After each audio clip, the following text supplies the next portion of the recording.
What does a powerful economy look like before the storm hits? Let's rewind to the 1970s.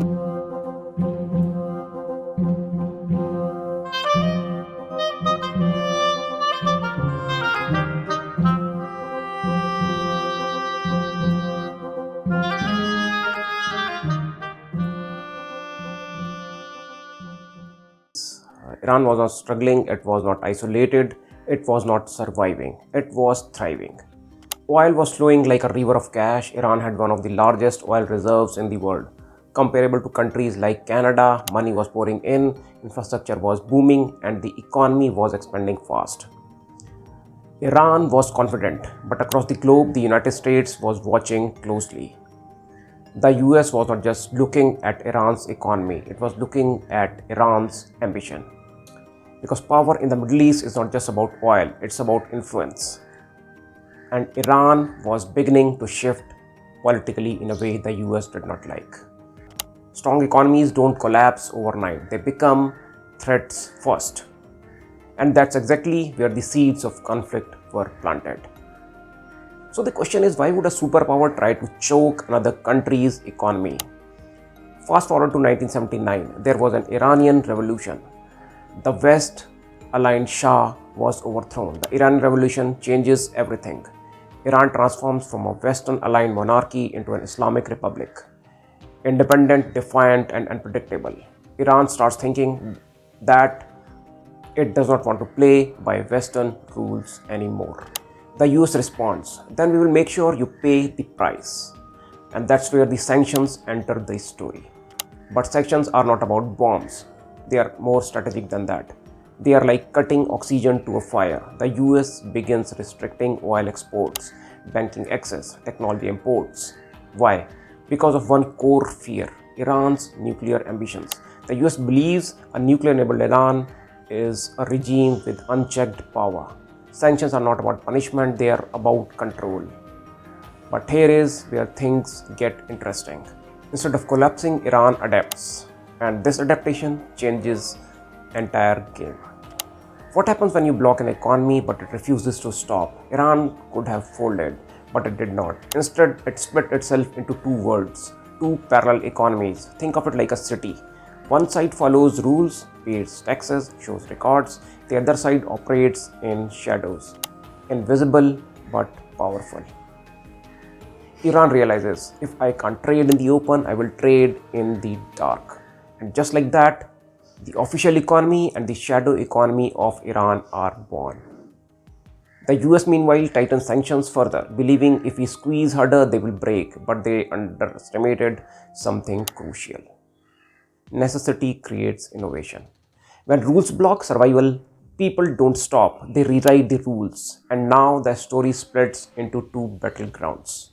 So the question is, why does Iran's official economy look like under pressure? On the surface, Iran looks like a functioning economy. There are banks, companies, factories, but everything is constrained. Sanctions limit imports, so Iran turns inward. It builds its own industries. Take the automobile sector.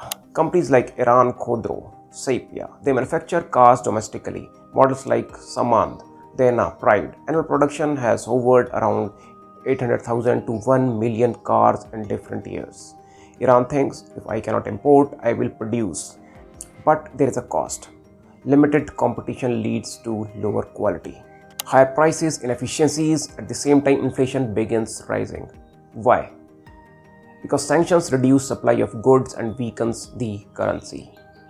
Prices rise, savings lose value, and ordinary people feel the squeeze. So what do? They run to the stock market. The Tehran Stock Exchange becomes a safe haven. At one point, it becomes one of the world's best performing stock markets, driven not by optimism but by fear of inflation. People think, if my money sits idle, I will lose value. I need assets. The stock market is not always a sign of growth. Sometimes it's a sign of survival. But even this official system is not enough, because the real game is happening in the shadows. That leads to our next question: how big is the invisible economy that no one talks about? Here is where the story gets intense. Iran's shadow economy is not small, it's massive. Estimates suggest it could be 30% to 40% of the total economy. That's not a side activity, that's a parallel universe. Iran thinks, if I can't sell officially, I will make it untraceable. So how does it work? Oil is sold through hidden shipping routes, ship-to-ship transfer in the sea, turning off GPS trackers, relabeling cargo. And who are the customers for this? Primarily countries willing to look the other way, like China. Payments not always in dollars, instead barter trade, local currencies, gold, and even crypto. Iran keeps finding new ones. It becomes a cat and mouse game. Sanctions don't eliminate trade, they make it invisible and often stronger. But this shadow money is not just helping Iran survive, it's fueling something much bigger. What happens when survival money turns into strategic power? The shadow economy generates cash, untraceable, untaxed, uncontrolled by global systems. Iran starts channeling this into strategic areas. Most importantly, its nuclear program. Iran thinks, if I become powerful enough, sanctions won't matter.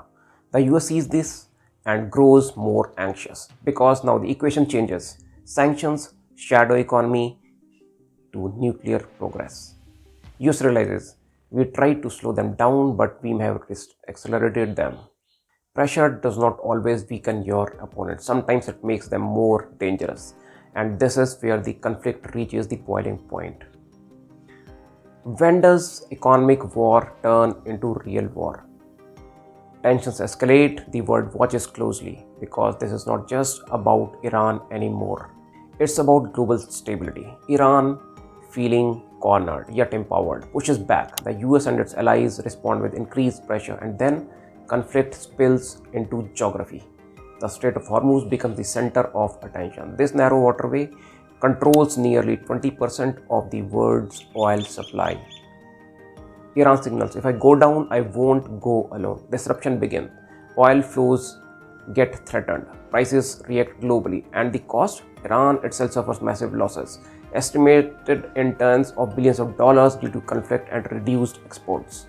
In war, even the strongest moves come with self-damage, but the consequences don't stop at Iran. They ripple across the entire world. What happens when the world's oil lifeline is at risk?